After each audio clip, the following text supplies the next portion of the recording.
오늘은 마태 효과를 다루겠습니다. 마태 효과. 1969년 미국의 한 사회학자였던 로버트 머튼이 한 현상을 보았습니다.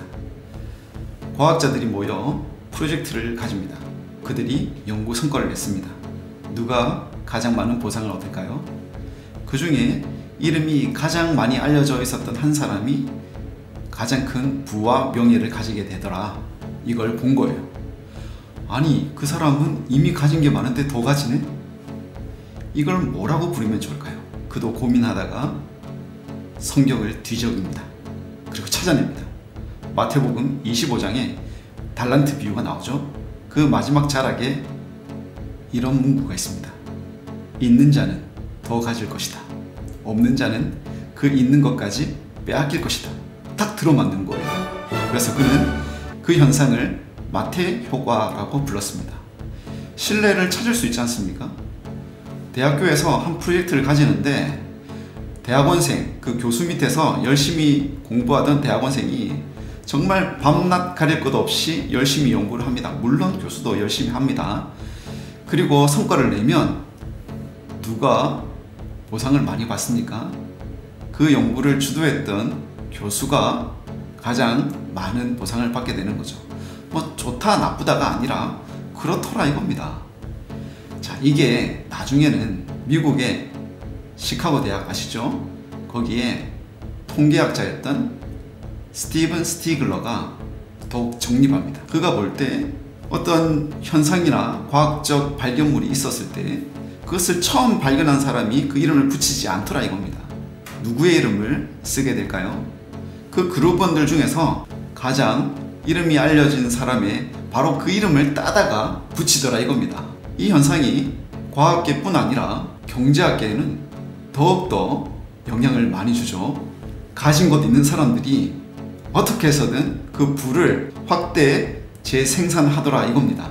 이걸 보고 마태 효과가 이 전반적인 세상 이치를 밝혀낸다 말하고 있습니다. 여러분 어떻게 생각하십니까? 저는 과학자도 아니고 사회학자도 아닙니다. 그렇다고 경제학자는 더욱도 아닙니다. 그렇지만 여러분에게 알려줄 수 있는 것이 있습니다. 이들이 사용하고 있는 마태복음에 있는 그 구절, 그게 정말 그런 것일까? 원론을 파헤쳐 보겠습니다. 이제 성경 속으로 들어가겠습니다. 먼저 본문을 쉬운 성경으로 읽어보겠습니다. 마태복음 25장 29절입니다. 가진 사람은 더 많이 받아 풍성하게 될 것이고 없는 사람은 있는 것마저 빼앗길 것이다. 이 내용이 다른 성경에도 있습니다. 더 놀라운 것은 마태복음 13장에도 기록이 되어 있습니다. 읽어보겠습니다.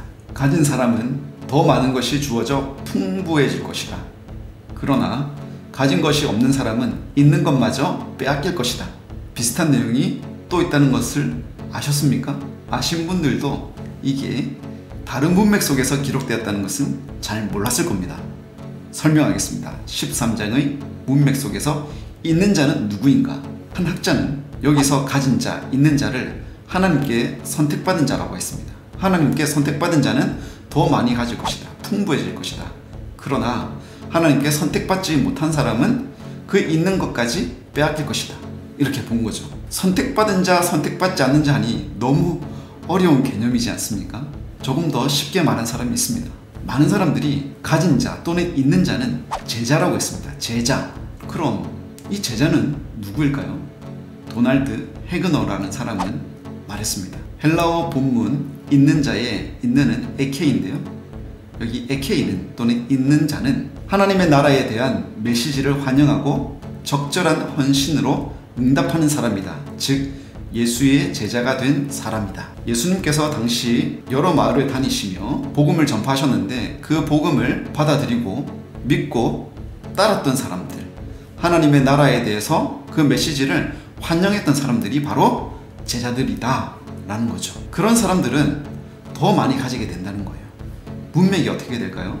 예수님께서 많은 사람들에게 비유로 하나님의 나라에 대해서 전파하셨습니다. 그런데 설명은 누구한테만 하는 거죠?